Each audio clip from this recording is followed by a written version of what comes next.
Hello दोस्तों, आज हम बात करने वाले हैं एक अमेरिकन स्पाई थ्रिलर मूवी की जो काफी इंटरेस्टिंग मूवी है। आइए शुरू करते हैं बिना किसी देरी के। कहानी की शुरुआत में हमको दो लोगों को अलग अलग सीन में दिखाया जाता है। जहां ये लड़की एक बैले डांसर होती है, वहीं ये लड़का एक स्पाई होता है।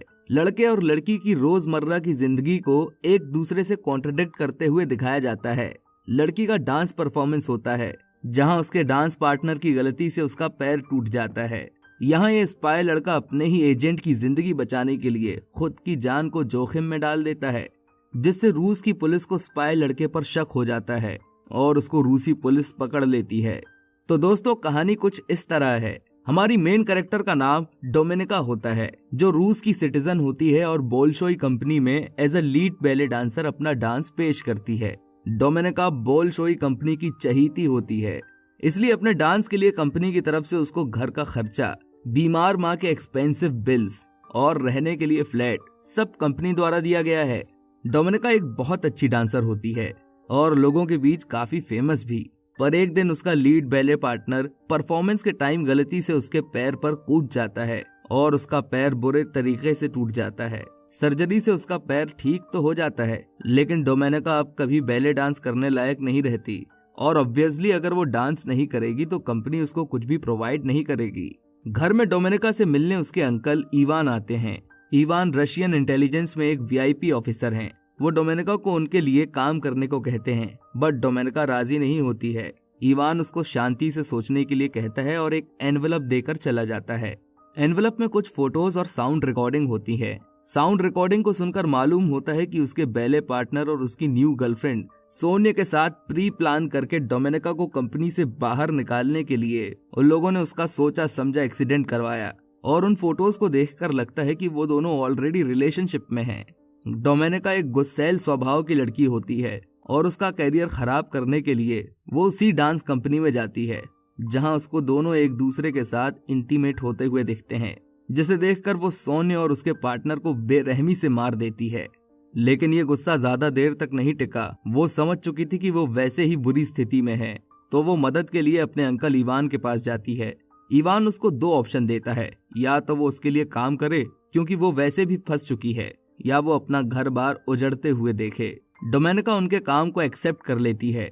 काम बड़ा सिंपल होता है, जिसमें इसको एक डिमित्री नाम के रशियन गैंगस्टर को सेड्यूस करके उसके फोन को फेक फोन से बदलना होगा। डिमित्री की मुलाकात ऑलरेडी डोमिनिका से डांस परफॉर्मेंस के रात को हो चुकी थी, क्योंकि इवान ने ही उन दोनों को मिलवाया था और डिमित्री ने डोमिनिका को गलत तरीके से छुआ भी था। तो उस आदमी को सेड्यूस करना डोमिनिका को बहुत खलता है, पर फिर भी वो मान जाती है। प्लान के मुताबिक डोमिनिका को एक होटल भेजकर उसको रेड ड्रेस दी जाती है ताकि उसको पहनकर वो सबसे अलग लग सके। ठीक 9 बजे वो डिमित्री से मिलकर उसको अपने कमरे में ले आती है और उसको सेड्यूस करती है, पर डिमित्री डोमिनिका के साथ जबरदस्ती करके उसका रेप कर देता है और वो कुछ नहीं कर पाती क्योंकि उसको लगा था बात बस सेड्यूस तक होगी।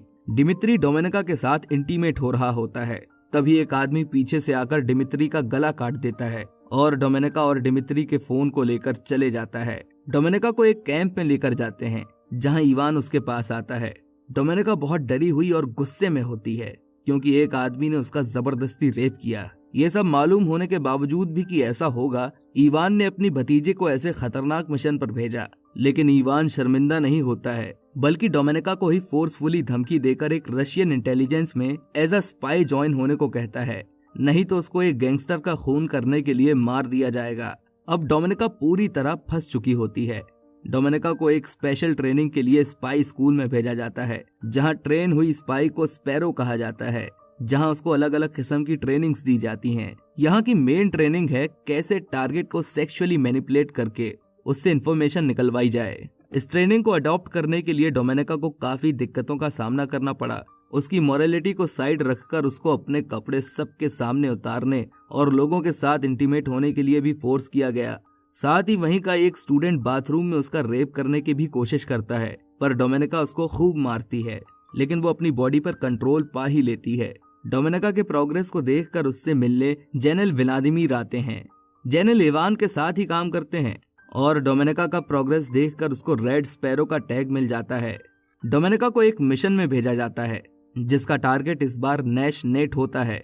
दोस्तों, ये वही अमेरिकन स्पाई है actually net American CIA agent है जिसका काम रूस के हेडक्वार्टर में रूसी बहरूपिया बनकर काम कर रहे अमेरिकन एसेट को प्रोटेक्ट करने का होता है। ये रूसी बहरूपिया एक मोल यानी काला धब्बा है जो इल्लीगली रूसी इंफॉर्मेशन को अमेरिका तक भेजता है। इस आदमी को मार्बल कहा जाता है और ये बस नेट के कांटेक्ट में ही है। रूसी एजेंट इसको खोज रहे हैं लेकिन उसके लिए उनको नेट को फंसाना होगा और इस काम के लिए डोमिनिका परफेक्ट है। नेक्स्ट डे डोमिनिका को नया नाम कैटरीना देकर बुदापेस्ट भेज दिया जाता है और उसको मार्था नाम की लड़की के साथ फ्लैट शेयर करना पड़ता है। वो भी एक स्पैरो होती है, वो भी किसी मिशन के लिए यहाँ आई थी। डोमिनिका नेट के सभी मूवमेंट्स को नोटिस करती है कि कैसे नेट स्विमिंग पूल से होकर सीधा अपने घर जाता है। वो स्विमिंग के लिए ज्वाइन करती है। वो अपना नाम कैटरीना ना लिखकर डोमिनिका से ही अपना एडमिशन कराती है। नेट भी उसको नोटिस करता है और पहले दिन ही अट्रैक्ट हो जाता है और वो डोमिनिका को लंच के लिए पूछता है पर डोमिनिका इनकार करके चली जाती है। अगले दिन डोमिनिका स्विमिंग पूल में जाती है जहां उसको नेट नहीं दिखता और उसका ID कार्ड भी वहां से मिसिंग होता है। नेट उसके ID कार्ड को चुरा लेता है और उसकी रियल ID ट्रेस करके पता लगा लेता है कि वो एक रूसी स्पाई है और उसको मार्बल को पकड़ने के लिए भेजा गया है। नेक्स्ट डे दोनों एक अमेरिकन एम्बेसी में मिलते हैं जहां वो अपना रियल मोटिव रिवील करते हैं। साथ ही डोमिनिका मार्था को एक औरत के साथ नोटिस करती है। इस औरत का नाम स्टेफनी होता है जो चीफ ऑफ स्टाफ की सेनेटर होती है। घर पहुंचकर डोमिनिका देखती है कि मार्था अभी भी घर नहीं पहुंची है। वो मार्था का रूम चेक करती है और दीवार के पीछे उसको एक एनवेलप मिलता है जिसमें उसे पता चलता है कि स्टेफनी का कोड नाम स्वान है और मार्था को $2 लाख के बदले वो कुछ इम्पोर्टेंट डिस्क देने वाली है। उसी रात वो नेट के घर जाती है और नेट के साथ उसकी बॉन्डिंग बनना शुरू हो जाती है पर नेट उसको घर जाने को बोलता है और वो चली जाती है। इवान यहाँ डोमिनिका के प्रोग्रेस से खुश नहीं होता क्योंकि वो काफी स्लो काम कर रही है। तभी डोमिनिका इवान से टाइम मांगती है।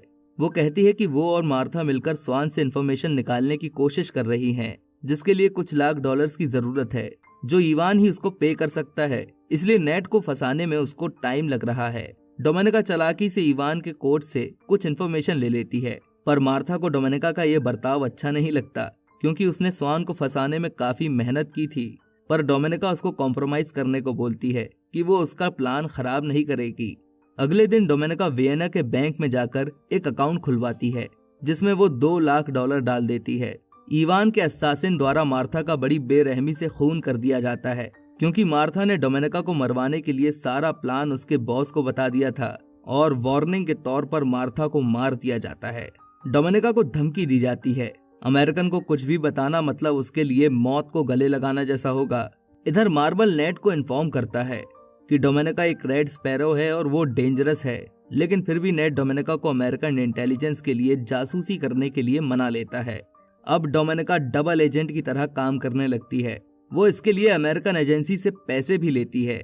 नेक्स्ट डे डोमिनिका स्टेफनी से मिलने जाती है जहां वो $2 लाख के बदले कुछ रूसी इंफॉर्मेशन से भरी डिस्क का सौदा करती है। वहीं डोमिनिका का बॉस भी होता है। उसकी गैर मौजूदगी में वो रियल डिस्क को फेक डिस्क से बदल देती है जिसको बाद में नेट ले जाता है।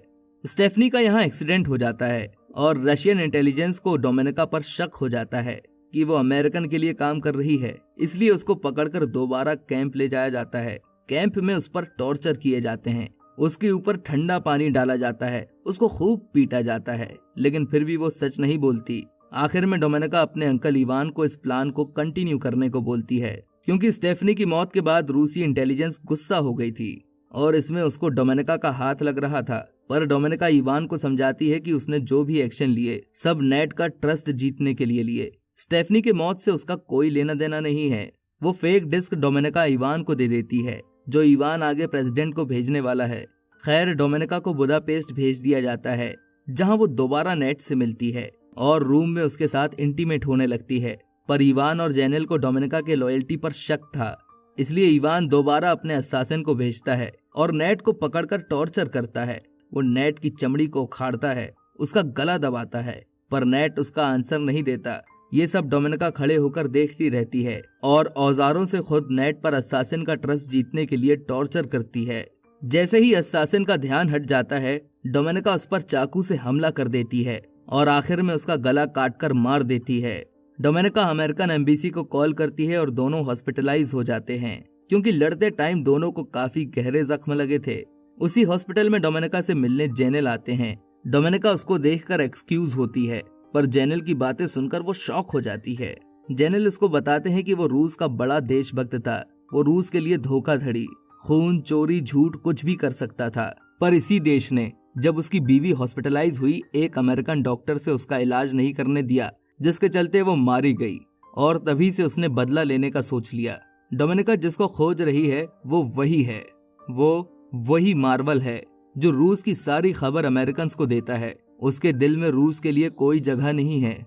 वो चाहे तो वो उसका नाम प्रेसिडेंट को बता सकती है और उसको उसकी पोस्ट पर जगह मिल जाएगी। उसको सम्मान, पैसा, सब कुछ मिलेगा। चॉइस उसकी है, अब सब उसको करना है। अब डोमिनिका सोच लेती है उसको क्या करना है। वो रशियन इंटेलिजेंस को मार्बल का नाम बताने के लिए मान जाती है और उसके बदले उसको अपने होम टाउन भेज दिया जाएगा। ये सुनकर नेड बहुत गुस्सा हो जाता है, क्योंकि उसने डोमिनिका पर ट्रस्ट किया था। पर वो भूल गया था आखिर डोमिनिका रेड स्पैरो है। वो डोमिनिका को सुनता है, लेकिन रूस द्वारा जब मार्बल का चेहरा दिखाया जाता है वो जेनेल नहीं इवान होता है। नेट ये देखकर खुश हो जाता है और उसको मार्बल कहकर एक्सेप्ट कर लेता है। इवान को गोली मारकर उसी जगह खत्म कर दिया जाता है। दोस्तों, यहाँ डोमिनिका ने ट्रैप बनाया होता है। वो इवान के कोड से उसके बैंक की इंफॉर्मेशन निकालती है। वियना में उसके बैंक में $2 लाख डलवाती है और फेक डिस्क में उसकी फेक इंफॉर्मेशन डालती है और सारे प्रूफ्स प्रेसिडेंट तक भेज दिए जाते हैं और इवान पूरी तरीके से फंस चुका होता है। और जेनेल हमेशा की तरह नेट के साथ काम करने लग जाता है। देशद्रोही को पकड़ने के लिए डोमिनिका को खूब रिस्पेक्ट और पैसे दिए जाते हैं। साथ ही उसको अपने घर वापस भेज दिया जाता है, जहां वो नॉर्मल जिंदगी जीने लगती है। और इस तरह ये कहानी खत्म हो जाती है। अगर आपको ये वीडियो पसंद आई हो तो वीडियो को लाइक जरूर करें और अपने दोस्तों के साथ इसे जरूर शेयर करें। आगे ऐसे ही और स्टोरीज सुनने के लिए हमारे चैनल को सब्सक्राइब करना ना भूलें। धन्यवाद।